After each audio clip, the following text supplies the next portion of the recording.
నమస్కారం. మంచి మైకులో చెప్పమన్నారు, చెడు చెవిలో చెప్పమన్నారు. ఇటీవల కాలంలో నేను చదివిన ఒక అత్యద్భుతమైన పుస్తకం, చాలా మంచి పుస్తకం గురించి మీతో పంచుకుందామని ఈ సంచిక స్వాధ్యాయ నిర్వహించేటువంటి పుస్తక సమీక్ష కార్యక్రమంలో మీకు ఆ పుస్తకం గురించిన వివరాలు అందిస్తున్నాను. పుస్తకం పేరు జీవాళి. రచించింది ద్వారం దుర్గా ప్రసాదరావు గారు. ఈ పుస్తక సమీక్ష సంచికలో ప్రచురితమైంది. ఇటీవలి కాలంలో తెలుగులో వచ్చిన అత్యద్భుతమైన పుస్తకం, తప్పకుండా చదివి దాచుకోవాల్సిన పుస్తకం ఏదైనా ఉందా అనే ప్రశ్నకు ప్రఖ్యాత వయలిన్ విద్వాంసుడు ద్వారం దుర్గా ప్రసాదరావు రచించిన జీవాళి అనే పుస్తకమని నిస్సందేహంగా, నిస్సంకోచంగా జవాబు చెప్పవచ్చు. విజయనగరానికి చెందిన ఎన్కే పబ్లికేషన్ ప్రచురించిన ద్వారం దుర్గా ప్రసాదరావు గారి సంగీత సాహిత్య జీవనానుభవాల సంకలనం ఈ పుస్తకం. 350 పేజీల ఈ పుస్తకం చదవటం ఒక అత్యద్భుతమైన అనుభవం. ఒక్కో పేజీ చదవటం ఆనంద ప్రవాహంలో ఈదులాడటం లాంటిది. జీవిత చరిత్ర కానీ జీవిత చరిత్ర లాంటిది రచన. తన జీవితంలో తనకు తెలిసిన గొప్ప వ్యక్తుల గురించి, వారితో తన పరిచయము, అనుభవాల గురించి, స్వీయాలోచనలు, స్వీయాభిప్రాయాలను జతచేసి వినిపించిన అక్షర సంగీతం జీవాళి పుస్తకం ఇది. ఈ పుస్తకం 4 తరాల సంస్కృతికి, సంప్రదాయాలకు వారధిగా ఉంటుందని భావిస్తున్నాను అన్న రచయిత భావన అక్షరాలా సత్యం. ఈ పుస్తకంలో ఆయన పరిచయం చేసిన వ్యక్తులు, వ్యక్తిత్వాలు, ఆయన పొందుపరిచిన సంఘటనలు ఆనందం కలిగిస్తాయి, ఆశ్చర్యం కలిగిస్తాయి. నిజంగా ఇలాంటి వ్యక్తిత్వాలున్న మనుషులు జీవించారా అన్న ఆశ్చర్యం కలుగుతుంది. ఇప్పటి వేగవంతమైన యుగంలో, సాంకేతిక పరిజ్ఞానం పరిఢవిల్లుతున్న కాలంలో మనుషులు మాయా ప్రపంచంలో తప్ప మామూలు ప్రపంచంలో కలవలేని మాయా ఆత్మీయతల జీవన విధానంలో ఉంటున్న వారికి ఈ పుస్తకంలో వర్ణించిన విషయాలు అద్భుతం అనిపిస్తాయి. జీవితంలో ఆత్మీయత, భావనల్లోని స్వచ్ఛత, మానవ సంబంధాల్లోని సున్నితమైన భావనలు, ఆధునిక జీవితంలోని సాంకేతిక సౌఖ్యాలు ఇవ్వలేని ప్రశాంతత ఆ కాలంలో సర్వసాధారణమని అర్థమవుతుంది. మనం ఏం కోల్పోతున్నామో గ్రహింపుకు వస్తుంది. జీవన విధానంలో, మానవ సంబంధాల్లోనే కాదు, వ్యక్తుల ఆత్మగౌరవం, ఆత్మవిశ్వాసం వంటి విషయాల్లో ఏదైనా అంశానికి సంబంధించిన తీవ్రమైన భావనలోనూ ఆనాటికి ఈనాటికి ఎంతో మార్పు వచ్చిందని స్పష్టంగా తెలుస్తుంది. ఈ పుస్తకంలో మొత్తం 85 జ్ఞాపకాల వ్యాసాలున్నాయి. మొదటి వ్యాసం పుస్తకం పేరును వివరిస్తుంది. జీవాళి అన్నది ఒక సాంకేతిక పదం. తంబూర నాదంలో జీవం నింపే తీగకు, బ్రిడ్జికి నడుమ ఉండే దారాలను జీవాళి అంటారు. సంగీత ప్రాధాన్యం కల జ్ఞాపకాలకు జీవం పోసి పాఠకుడికి సజీవంగా అందించే పుస్తకానికి ఈ పేరు పెట్టడం అత్యంత సమంజసం, ఔచిత్యం. మొదటి వ్యాసాల్లో విజయనగరం సంగీత చరిత్రను వివరిస్తూ ద్వారం వారు హిందుస్థానీ, కర్ణాటక సంగీతాల గురించి చక్కగా వివరించారు. ఆనాటి వారి విద్యను, పాండిత్యాన్ని, పోటీతత్వాన్ని, పట్టుదలను మనసుకు హత్తుకునేట్టు చెప్పారు. ముఖ్యంగా ఆనాటి సామాజిక జీవనం ఈనాటి ఆధునిక అభ్యుదయ విద్యార్థిక సమాజంలో ఉన్న సంకుచితాలు, ద్వేషాలకు అతీతంగా సామరస్యపూర్వకంగా ఉన్నదని అతి చక్కగా చెప్పారు. పుస్తకంలో ఒక కొటేషన్: నిమ్న కులాలని పిలువబడ్డ శూద్రులు వెనుకబడిన వర్గాలని నిర్ణయించేవారు ఆధునికులు మాత్రమే. పోస్ట్ రిజర్వేషన్ భారతంలో నిమ్న వర్ణాల వారందరూ ఏదో ఒక విధంగా, ఒక్క తెలివితేటల్లో తప్ప, వెనుకబడిన వర్గంగా గుర్తింపుకై తహతహలాడుతున్నారు. వారిని వారు వెనుకబడిన వారమని భావించుకోరు. ఆనాడు వెనుకబడిన వారం అని ఒప్పుకోని ఆత్మగౌరవం, ఆత్మవిశ్వాసం ఈనాడు వెనుకబడిన వారమని గుర్తింపు పొందేకు ఉద్యమాలు చేసే మనస్తత్వంతో పోలిస్తే మన సమాజం ఏ స్థాయిలో, ఏ వైపు రూపాంతరం చెందుతున్నదో ఊహకందుతుంది. ఇలాంటి సంఘటనలు అనేకం ఈ పుస్తకంలో. ఆ కాలంలో ఎంత స్వాభావికంగా ఎవరికి వారు తమ తమ కర్తవ్యాలు నిర్వహిస్తూ, తమ ధర్మాన్ని పాటిస్తూ, ఎలాంటి విద్వేషాలు, ద్వేషాలు లేకుండా పరస్పర గౌరవంతో, సహకారంతో, అత్యంత ఆత్మీయంగా, మానసిక బాంధవ్యంతో జీవితాలు సాగించేవారో తెలుపుతాయి ఆ కాలం నాటి వ్యక్తుల జీవిత చరిత్రలు, జ్ఞాపకాలు. మరి ఈనాటి సమాజంలో ఎలా మొలిచాయి విద్వేషాల అడ్డుగోడలు? ఇది ఇలాంటి పుస్తకాల ప్రాధాన్యం. ఇలాంటి జ్ఞాపకాల పుస్తకాలు చరిత్రగా పరిగణనకు గురిగాని అసలు చరిత్ర చెప్తాయి. సామాజిక శాస్త్రవేత్తల శాస్త్రానికి అందని అసలు సామాజిక చరిత్రను పాఠకుల ముందు సజీవంగా నిలుపుతాయి. పాఠకుడిలో ఎనలేని ఆలోచనలు కలిగిస్తాయి. మరో సందర్భంలో మహదైశ్వర్యాలు మాయమైపోయాయి, మాన మర్యాదలు మిగిలాయి అంటారు. మారుతున్న సమాజం వల్ల లలిత కళలో వచ్చిన మార్పులను వివరిస్తూ, జమీందారీ వ్యవస్థ మారిపోయి ప్రజాస్వామిక తత్వం వంటబట్టిన మధ్యతరగతి వర్గాలు సంగీత, నృత్య కళలలోకి కుటుంబ సమేతంగా ప్రవేశించాయి. కచేరీల రాజసం కూడా అంతరించింది. దాని స్థానం మహిళల ఆధిక్యం ఆక్రమించుకుంది. పురుష పుంగవ విద్వాంసులు తెల్ల కద్దరు నూలు వస్త్రాల వ్రతం పడితే మహిళా విద్వన్మణులు కంచి పట్టులు వజ్రాల మెరుపులు భావావేశాలతో తానాలు పల్లవుల చిత్ర ప్రస్తారాలతో వసంతాలను కోయిలలు వనాలను మయూరాలు ఏలినట్టు కచేరీలను తమ సహజ లావణ్యంతో లాఘవంతో నిర్వహిస్తున్నారు అంటారు.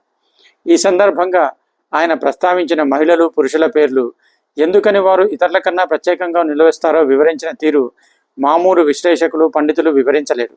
సంగీతంలో నాదాత్మ అనుభవాన్ని అలౌకిక అనుభూతిని చెంది తాదాత్మ్యం చెందిన వారే అంత సూక్ష్మంగా అంత తక్కువ పదాల్లో ఎంతో భావాన్ని పొందుపరిచి వివరించగలరు.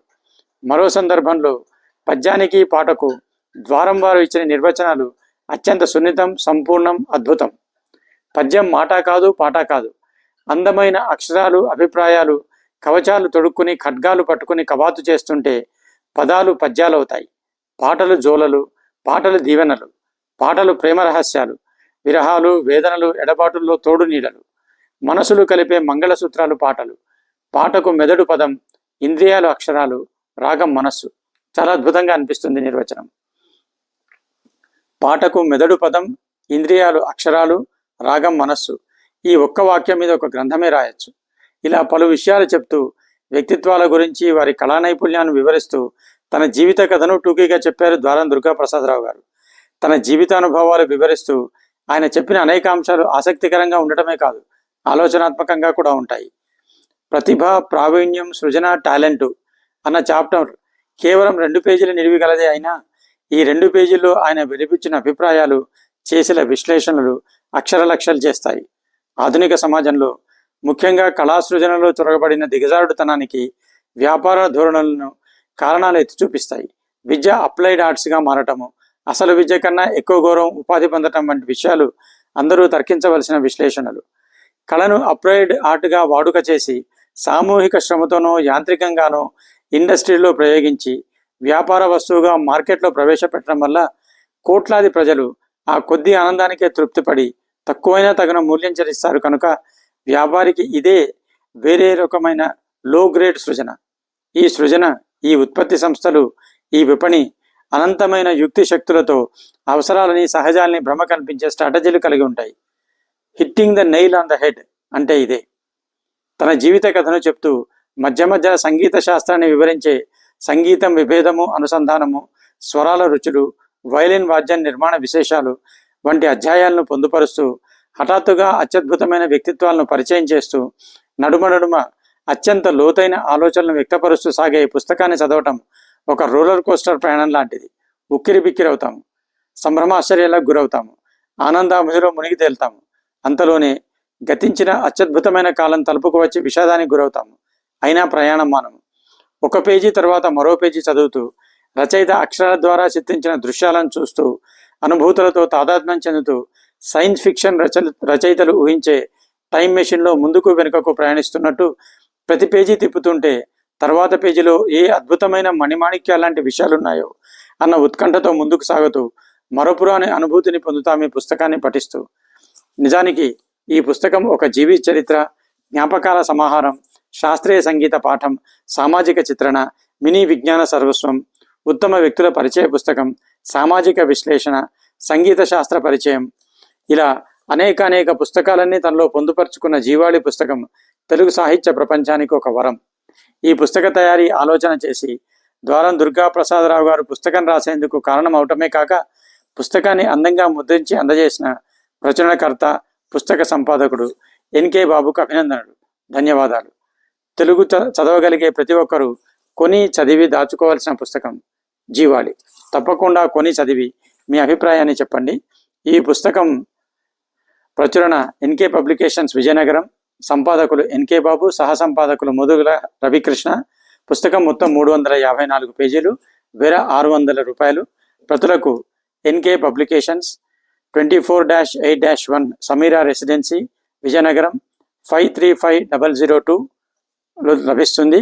Phone number 9440343479. Phone number 9440343479. ఈ పుస్తకం చదివి మీ అభిప్రాయాన్ని చెప్పండి. ఈ పుస్తకం రివ్యూ కనుక మీకు నచ్చితే స్వాధ్యాయ ఛానల్కి సబ్స్క్రైబ్ చేయండి, లైక్ చేయండి, మీ అభిప్రాయాన్ని కామెంట్ రూపంలో చెప్పండి. నమస్కారం. మరో పుస్తక సమీక్షతో మళ్ళీ కలుద్దాం. థ్యాంక్స్ ఎందుకు?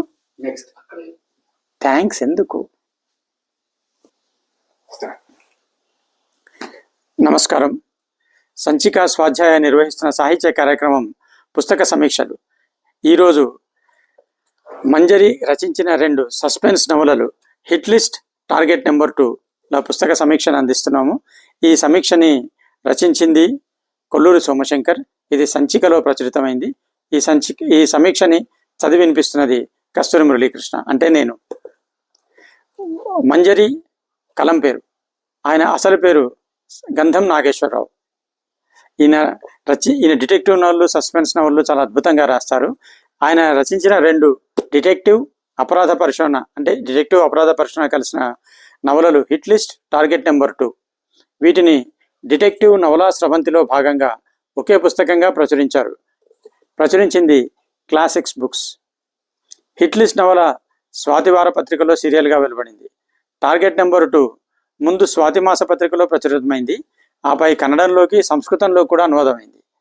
ఈ 2 థ్రిల్లర్స్ గురించి పుస్తకం అట్ట వెనుక బ్లర్బ్లో ఇచ్చేశారు. అవి చదివితే 2 నవలల సారం తెలుస్తుంది. Hit list.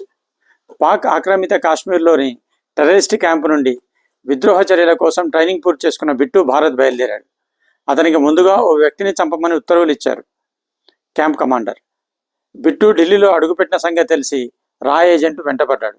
విజయవాడలో వరుసలుగా హత్యలు జరుగుతున్నాయి. హంతకుణ్ణి పట్టుకోవడానికి పోలీసులు విశ్వ ప్రయత్నం చేస్తున్నారు. ఈ నేపథ్యంలో టెర్రరిస్ట్ విజయవాడ చేరుకున్నాడు. తర్వాత ఏం జరిగింది? ఊహకందని మలుపులతో చకచకా చదివిస్తుంది నవల.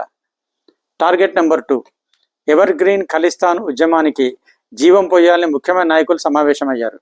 జైళ్ల నుంచి తమ నాయకుల్ని విడిపించడానికి, అంతర్జాతీయంగా భారత్ మీద ఒత్తిడి తేవడానికి అద్భుతమైన పథకం రూపొందించారు. ఆ పనికి యువకుడైన హర్భజన్ సింగ్ని ఎన్నుకున్నారు. హైదరాబాద్ చేరుకుని అమెరికన్ రాయబారిని హతమార్చడానికి పథకం సిద్ధం చేశాడు హర్భజన్ సింగ్. చివరి క్షణంలో పథకానికి ఎవరో అడ్డు తగిలారు. అప్పుడు మొదలైంది గేమ్. అనూహ్యమైన కథనంతో గుక్క తిప్పుకుని సస్పెన్స్తో సాగే నవల టార్గెట్ నెంబర్ 2. ఈ 2 సారాంశాలు 100% సరైనవి. 2 నవలలు చాలా ఉత్కంఠగా సాగుతాయి. ఒకటికి మించి మరొకటి అనుకోవాలి. మామూలుగా థ్రిల్లర్స్ పాఠకుల్ని ఆకర్షించాలంటే వాటిలో ఏమేమి ఉండాలో మనం తెలుసుకుంటే ఈ 2 నవలల్లో ఏమేమి ఉన్నాయో అర్థమైపోతుంది. 1, వేగంగా చదివించే కథనం. మంచి థ్రిల్లర్స్లో కథనం వేగంగా సాగుతుంది. తరువాత ఏమవుతుందనే కుతూహలం పాఠకుల్లో నింపుతూ త్వరగా పేజీలు తిప్పేలా చేస్తాయి. ఈ 2 నవలలు అలాంటివే. 2వది మోటివ్. ప్రతి నేరానికి ఒక మోటివ్ ఉంటుంది. నవల చివరికి వచ్చేసరికి కానీ మధ్యలో కానీ ఆ మోటివ్ ఏమిటో పాఠకులకు అర్థమవ్వాలి. అట్ట వెనుక బ్లర్బ్లో 2 నవల్లో ఒక మోటివ్ చెప్పారు. 2 నవలలోనూ ప్యారలల్గా సాగే మరో నేరానికి మోటివ్ ఏమిటో పాఠకులు గ్రహించేలా తెలివిగా కథ నడిపారు రచయిత. 3, సస్పెన్స్ అండ్ టెన్షన్ ఉండాలి. మంచి థ్రిల్లర్స్ పాఠకుల్లో ఉత్కంఠని, ఉద్వేగాన్ని పెంచుతూ కథలో దాగి ఉన్న రహస్యాలని, సంభవించబోయే ప్రమాదాలను ఊహించేలా చేస్తూ పాఠకులకు ఆసక్తిని కలిగించాలి. హిట్ లిస్ట్ నవల్లో హంతకులు ఒకరా, ఇద్దరా? సుబ్బారావు, స్థిరుడు ఒకరేనా, ఇద్దరా అనేది చాలా సస్పెన్స్గా ఉంటుంది. టార్గెట్ నెంబర్ 2 నవల్లో కాదంబరిని కలిసి తిరిగి వెళ్తూ ఈ కేసుని ఇక క్లోజ్ చేయవచ్చు అనుకుంటాడు భైరవ్. కానీ అలా జరగదు. అనూహ్యమైన మలుపులు. ఒక్కోసారి పాఠకులు ఊహించినట్టు కాకుండా నేర్పరైన రచయిత సంఘటనని మరో మలుపు తిప్పుతాడు. ఈ 2 నవల్లో అటువంటి ఉదంతాలెన్నో ఉన్నాయి. హిట్ లిస్ట్ నవల్లో శ్రీనివాస్ని బిట్టు షూట్ చేశాక బిట్టుని సుబ్బారావు ఎందుకు చంపాడనే చదువులు ముందుగా ఊహించలేరు. టార్గెట్ నెంబర్ 2 నవల్లో అమెరికన్ అంబాసిడర్ జార్జ్ రిచర్డ్సన్ను చంపాలని ప్లాన్ చేసిన హర్భజన్ సింగ్ ప్రణాళిక పూర్తిగా అమలు కాకముందే ఆ రాయబారిపై హత్య ప్రయత్నం జరుగుతుంది. ఎవరు చేశారో పాఠకులకు చివరిదాకా తెలియదు. రెడ్ హెర్రింగ్స్. తెలివైన పాఠకులను కూడా బోల్తా కొట్టించేలా మిస్లీడింగ్ క్లూస్ కొన్ని ఉంటాయి. వీటిని రెడ్ హెర్రింగ్స్ అంటారు. అలాంటివి ఈ 2 నవల్లో కథల్లో భాగంగా కలిసిపోయి ఉత్కంఠను మరింత పెంచాయి. డీటెయిలింగ్. మంచి థ్రిల్లర్స్లో డీటెయిలింగ్ ఉంటుంది. అంటే చిన్న చిన్న విషయాలు, పెద్దగా పట్టించుకోని విషయాలను తెలివైన అధికారులు లేదా నేరస్తులు గుర్తిస్తారు. ఉదాహరణకి హిట్ లిస్ట్ నవల్లో సుబ్బారావుతో ఫైరింగ్ ప్రాక్టీస్ చేయిస్తుంటాడు బిట్టు. ఎంత వివరంగా చెప్పినా సుబ్బారావు టార్గెట్ని షూట్ చేయలేకపోతాడు. గురి తప్పుతుంది. అప్పుడు బిట్టు, నువ్వు ఫైర్ చేసినప్పుడు రైఫిల్ బేరెల్ అంగుళంలో 10వ వంతు కిందకి జరిగింది అంటాడు. ఇలాంటి కీన్ అబ్జర్వేషన్స్ పాఠకుల్లో ఆసక్తిని పెంచుతాయి. టార్గెట్ నెంబర్ 2 నవల్లో భైరవ్ అనే అధికారిని కలవడానికి రావాల్సిన ఎస్ఐ శాతవాహనకి ఆలస్యం అవుతుంది. బండిలో పెట్రోల్ అయిపోయిందని, బంకు దాకా తోసుకు వెళ్ళడం వల్ల ఆలస్యమైందని చెప్తాడు శాతవాహన. రిజర్వ్లో ఉంచాల్సిన రివర్ ఆన్లో ఉంచావా అని అడుగుతాడు భైరవ్. మీకెలా తెలిగింది సార్ ఆశ్చర్యపోతాడు. అప్పుడు భైరవ్ చెప్పిన సమాధానం కేపబుల్ ఆఫీసర్స్ మైండ్ ఎంత షార్ప్గా ఉంటుందో చెప్తుంది. అలాగే టార్గెట్ నెంబర్ 2 నవల్లో హర్భజన్ సింగ్ జార్జ్ ఎసర్సన్ను చంపేందుకు తెచ్చిన గన్ గురించి చెప్పిన వివరాలు, ఆయా సందర్భానికి కొన్నిసార్లు డీటెయిలింగ్ ఎంత అవసరమో చెప్తుంది. కథానాయకులు సూపర్ హీరోలు కాకపోవడం. అపరాధ పరిశోధన ఎప్పుడూ ఒంటి చేతి మీద జరగదు. రకరకాల హోదాలోని సిబ్బంది ఇన్వాల్వ్ అవుతారు. ఒక్కోసారి క్రింది స్థాయి ఇబ్బందికి వచ్చిన ఆలోచన కావచ్చు, లేదా రిటైర్ అయిన విశ్రాంత అధికారి ఇచ్చిన క్లూ కావచ్చు, కేసులో పురోగతికి దారితీస్తాయి. కొన్ని సినిమాల్లో చూపించినట్టు అన్ని ఐడియాలు కథానాయుడికే వచ్చి సూపర్ హీరోగా ఉండటం మంచి థ్రిల్లర్స్లో ఉండదు. ఉదాహరణకి హిట్ లిస్ట్ నవల్లో విజయవాడ పరిసర ప్రాంతాల్లో వరుసగా జరుగుతున్న మహిళల హత్యల విషయంలో ఏ ఆధారం దొరక్క రిటైర్డ్ ఇన్వెస్టిగేటివ్ ఆఫీసర్ యుగంధర్ సలహా తీసుకుంటాడు భరద్వాజ్. యుగంధర్ తన అనుభవం మీద ఎన్నో విషయాలు వివరిస్తారు. ఆయన రీజనింగ్కి భరద్వాజ్ అబ్బురపడతాడు. మాటల్లో ఒక అద్భుతమైన క్లూ ఇస్తారు ఆయన. పోస్ట్ మార్టం రిపోర్ట్ ప్రకారం చంద్రమ్మ శరీరంలో ఇంద్రియం చాలా ఎక్కువ ఉందని, ఇలా 2 సందర్భాల్లో జరుగుతుందని. ఒకరికంటే ఎక్కువ మంది మానభంగం చేసినప్పుడు, 2 జైలు నుంచి కానీ మెంటల్ హాస్పిటల్ నుంచి కానీ విడుదలైన మనిషి రతి చేసినప్పుడు కానీ అని చెప్తారు ఆయన. భరద్వాజ్ ఆ క్లూతో పరిశోధన కొనసాగించి అంతకుని కనుక్కుంటాడు. కథాస్థలం టోపోగ్రఫీపై అవగాహన. కథాస్థలాన్ని వర్ణిస్తున్నప్పుడు లేదా ఒక ఊర్లో నేరస్తుడిని పోలీస్ అధికారి వెంటాడుతున్నాడనో రాసినప్పుడు ఆ ఊరిలోని ఆ ఏరియా భౌగోళిక వివరాలపై రచయితకి పూర్తి అవగాహన కాకపోయినా కనీస అవగాహన ఉండాలి. అప్పుడే నవల చదువుతున్న పాఠకుల్లో ఆ ఊరి వారు ఆ వివరాలు చదివినప్పుడు తృప్తిగా ఫీల్ అవుతారు. ఉదాహరణకి హిట్ లిస్ట్ నవల్లో విజయవాడలో కాళేశ్వరరావు మార్కెట్ వద్ద స్థిరుడిని చేస్తుంటాడు భరద్వాజ. స్థిరుడు మార్కెట్ స్టాప్ దగ్గర బస్ దిగి గాంధీ స్కూల్ వైపు అడుగులు వేస్తాడు. పోలీస్ స్టేషన్ వీధి దాటుతూ భరద్వాజ్ మోటార్ సైకిల్ రావడం చూస్తాడు. అది 1 వే రూట్ అవడం వల్ల భరద్వాజ్ బైక్ మరో వీధి గుండా రావాల్సి ఉంటుంది. కాళేశ్వరరావు మార్కెట్ వద్ద 1 వే అని తెలిసిన విజయవాడ వారికి, లేదా ఆ మార్కెట్ ఏరియాలో బాగా తిరిగిన వారికి రచయిత ఇంత అథెంటిక్ రాగా రాశారో అనిపిస్తుంది. Cliff hangers. ఒక్కో అధ్యాయం ముగిసి మరో అధ్యాయానికి మారేటప్పుడు గత అధ్యాయం చివర కానీ లేదా సెక్షన్ల మధ్య కానీ ఆసక్తికరమైన సంభాషణ కానీ సన్నివేశం కానీ రాసి నవల చదవడానికి పాఠకులు తొందరపడేలాగా చేస్తారు. ఇలాంటి వాటిని క్లిఫ్ హ్యాంగర్స్ అంటారు. హిట్ లిస్ట్ నవల్లో 8వ అధ్యాయం చివరి పేర 13వ అధ్యాయంలో ఒక సెక్షన్ చివరి సంభాషణలు.